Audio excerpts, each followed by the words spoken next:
Salut tout le monde! Parlons zénitude, lâcher prise et méditation.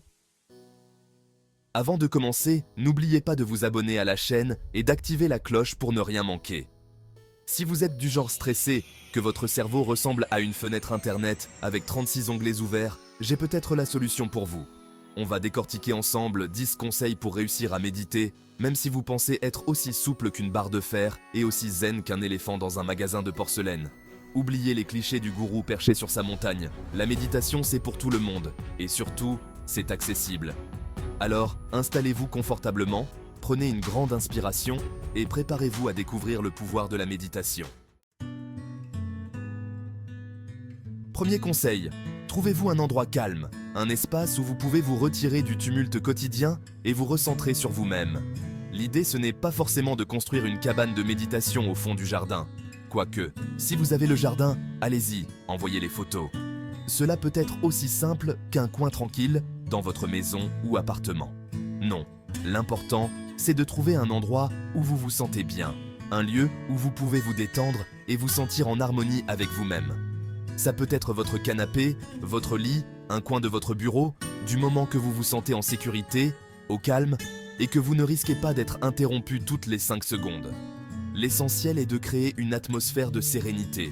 L'idée, c'est de créer un espace dédié à la détente, un sanctuaire de paix intérieure, où même le Wi-Fi n'ose pas venir vous déranger. Ajoutez des éléments qui vous apaisent, comme des plantes, des coussins confortables, ou même une bougie parfumée. Donc, on éteint son téléphone, on coupe les notifications, et on oublie le monde extérieur pendant quelques minutes. Prenez ce temps pour vous, pour respirer profondément, méditer, ou simplement vous reposer. C'est votre moment, votre bulle anti-stress. Deuxième conseil, oubliez l'image du moine Shaolin, perché sur son coussin, en train de faire un nœud avec ses jambes. Cette image peut être intimidante et décourageante pour beaucoup d'entre nous. La position du lotus, c'est sympa en photo, mais si votre souplesse se limite à toucher vos genoux, vous risquez surtout de finir avec un bon gros lumbago.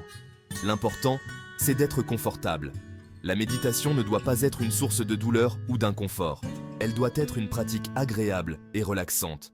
Vous pouvez vous asseoir en tailleur, sur une chaise, sur un coussin, allongé sur le dos, du moment que votre dos est droit et que vous êtes à l'aise. L'essentiel est de trouver une position qui vous permet de rester immobile et détendu pendant toute la durée de votre méditation. Si vous sentez des tensions, n'hésitez pas à ajuster votre posture, à mettre un coussin sous vos genoux, un plaid sur vos épaules. Il est crucial de créer un environnement propice à la détente. N'ayez pas peur d'expérimenter différentes positions et accessoires jusqu'à ce que vous trouviez ce qui fonctionne le mieux pour vous. Et si vraiment, vous êtes du genre hyperactif, vous pouvez aussi méditer en marchant, en jardinant. L'important, c'est de trouver ce qui vous convient. La méditation ne se limite pas à une position assise. Elle peut être intégrée dans vos activités quotidiennes, vous permettant de rester présent et conscient tout au long de la journée. Explorez différentes méthodes et découvrez ce qui vous aide à atteindre un état de calme et de clarté. Conseil numéro 3. La respiration. Oubliez les exercices de respiration compliqués. On va faire simple. On va faire efficace. Asseyez-vous confortablement. Fermez les yeux. Et concentrez-vous sur votre souffle. Inspirez profondément par le nez, en gonflant votre ventre comme un ballon. Et expirez lentement par la bouche, en imaginant que vous videz tout l'air de vos poumons. Observez l'air qui entre et sort de vos narines, la sensation de votre poitrine qui se soulève et s'abaisse, le son de votre respiration qui devient régulière, apaisante. Au début, votre esprit va vagabonder, c'est normal. Contentez-vous de ramener votre attention sur votre souffle, encore et encore, sans jugement.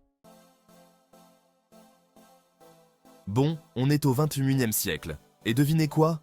Il existe une application pour tout, y compris pour méditer. Si vous débutez, que vous avez du mal à vous concentrer, les applications de méditation peuvent être un excellent moyen de se lancer. Parmi les plus populaires, on peut citer Petit Bambou, Calm, Headspace. Mais n'hésitez pas à en tester plusieurs pour trouver celle qui vous convient le mieux.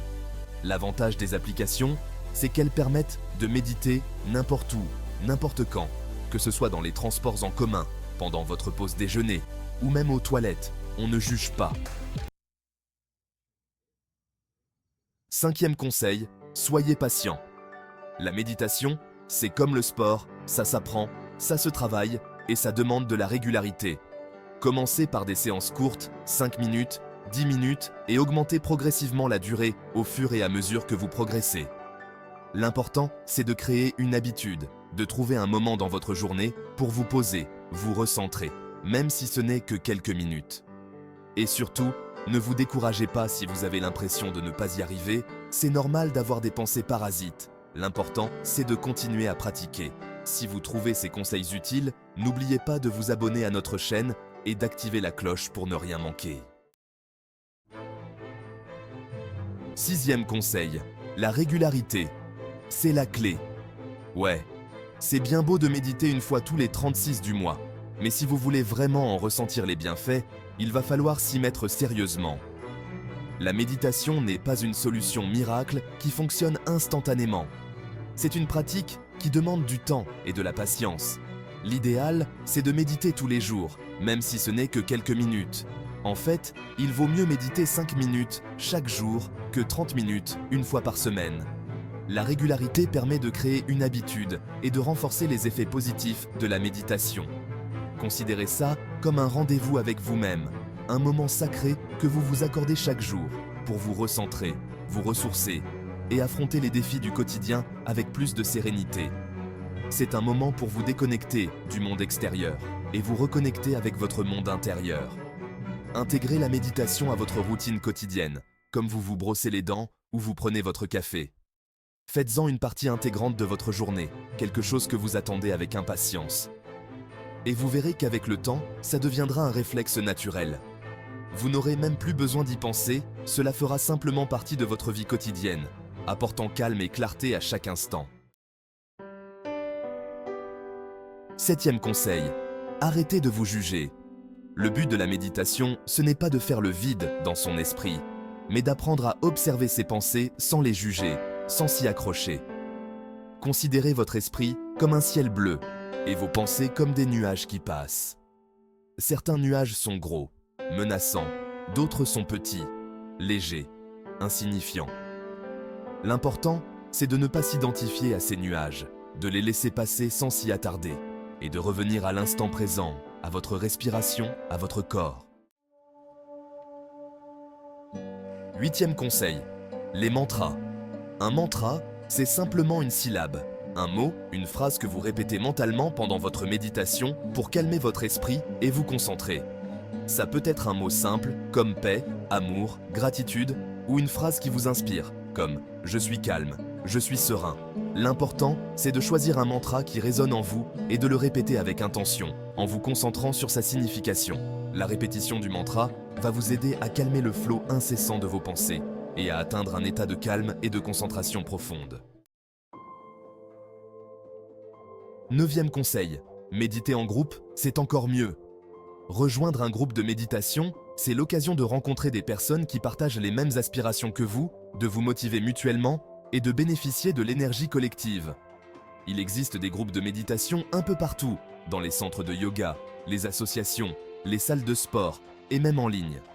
N'hésitez pas à vous renseigner et à essayer plusieurs groupes pour trouver celui qui vous correspond le mieux.